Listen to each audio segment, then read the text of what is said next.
ជំរាបសួរអំពុំមិញលោកតាលោកយាយទាំងក្នុងប្រទេសនិងក្រៅប្រទេសទាំងអស់នេះគឺជារូបសំណាកលោកតាស៊ីនស៊ីសមុទ្រដែលបានធ្វើឡើងនៅក្នុងខេត្តបាត់ដំបងក្រុងបាត់ដំបងផ្ទាល់តែម្ដង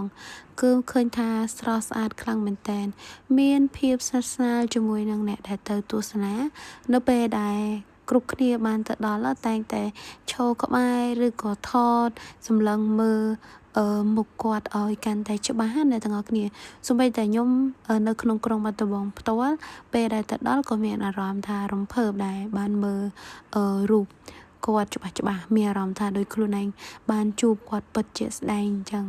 ហើយបើសិនជាបងប្អូនមានបំណងចង់មកលេងអីបងប្អូនអាចមកថតរូបមកទស្សនានៅទីនេះបានមិនត្រឹមតែមានរូបលោកតាស៊ីនស៊ីសមុទ្រទេមានរូបកវីនិពន្ធលោកតាគង់មិនឈឿនទៀតផងហើយនេះគឺជាដើមដូងអ្នកទាំងអស់គ្នាមកនឹងឃើញមានដើមដូង10អាចថាតំណាងឲ្យបាត់ម្លប់ដូងទី10អីចឹងអ្នកទាំងអស់គ្នាអញ្ចឹងបើសិនជាបានមកបាត់ដំបងកុំភ្លេចមកលេងកន្លែង